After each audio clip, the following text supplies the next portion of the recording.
Pensa numa situação. Uma lei é revogada hoje. Algo que era considerado crime, amanhã não é mais. E aí? Como fica a situação de quem cometeu esse ato ontem? Pois é, no direito penal a justiça não depende só do que foi feito, mas, e isso é fundamental, de quando e onde aconteceu. E as respostas, olha, elas podem ser bem surpreendentes. Pode até parecer uma coisa muito teórica, né? Mas são essas perguntas que, no fim das contas, definem a liberdade de uma pessoa.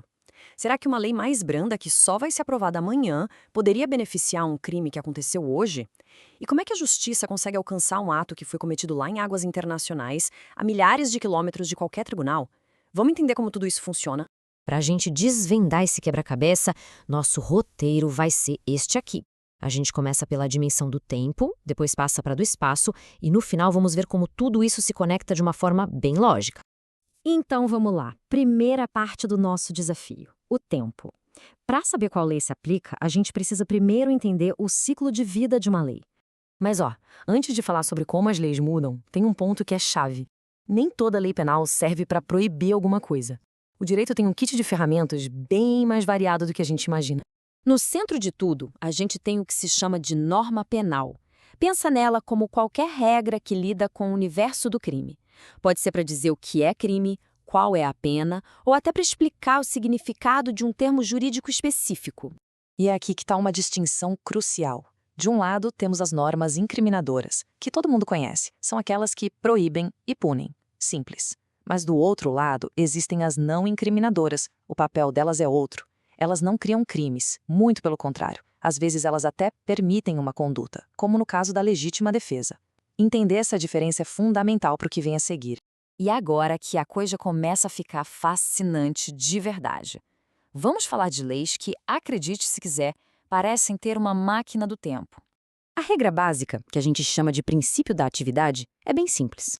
Uma lei vale do dia em que ela entra em vigor até o dia em que é revogada. O que acontece antes ou depois disso, em tese, não é problema dela.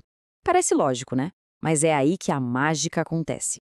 A exceção que muda completamente o jogo é essa. Se uma lei nova for mais branda, ou seja, mais favorável para o réu, ela pode sim viajar para o passado e alcançar um fato que já aconteceu. Esse superpoder da lei é o que chamamos de extra-atividade. Vamos ver um exemplo prático para isso ficar bem claro. O caso do José. Olhem só para essa linha do tempo. O José comete o crime X quando a lei A estava valendo. Durante o processo surge a lei B, que é mais benéfica para ele, com uma pena menor.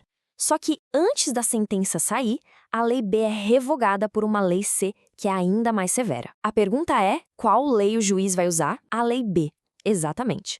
Ela retroage para alcançar o crime do José e mesmo depois de morta, de ter sido revogada, ela continua valendo para o caso dele. Isso é a retroatividade e a ultratividade em ação, tudo por um motivo, porque ela é a mais favorável.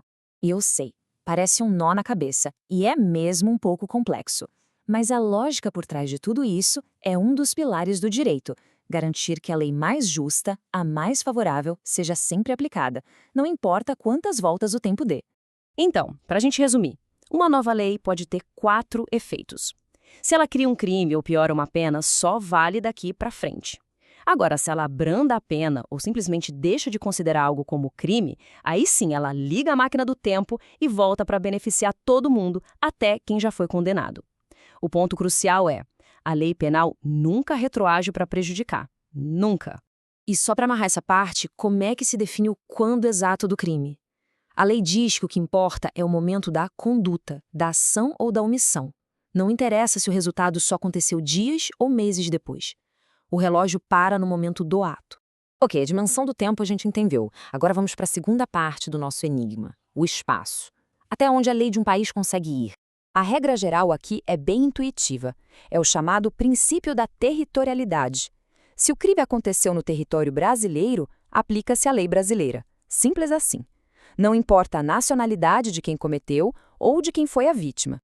Mas o que exatamente é o território de um país? Bom, não é só a terra firme.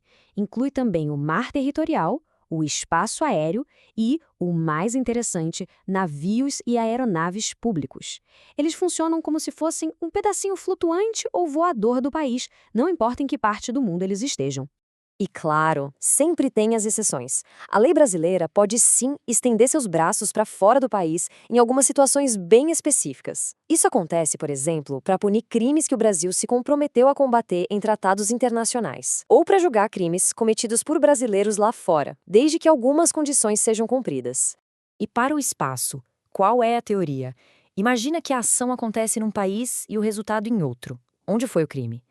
Para resolver isso, a lei brasileira adota a teoria da ubiquidade, ou teoria mista, ou seja, ela considera que o crime aconteceu nos dois lugares. Isso é inteligente, porque evita que um crime fique sem punição por causa de uma briga sobre qual país deve julgar. E assim, a gente chega ao final dessa jornada, onde vimos o tempo e o espaço se dobrarem em nome da justiça. Vamos só recapitular os pontos-chave? E para ninguém mais esquecer, aqui vai um macete, um mnemônico brilhante. Luta. Para definir o lugar do crime, a gente usa a teoria da ubiquidade. E para definir o tempo do crime, a gente usa a teoria da atividade. LUTA. Uma forma bem simples de lembrar dessas duas regras que são a base de tudo. Para a gente encerrar, fica uma reflexão. Vimos que por trás de regras que parecem super complexas, como uma lei que viaja no tempo, existe um princípio maior, a busca pela aplicação da lei mais justa. Isso faz a gente pensar que outras lógicas incríveis estão escondidas nas entrelinhas das nossas leis, só esperando para serem descobertas? Obrigado por acompanhar até aqui.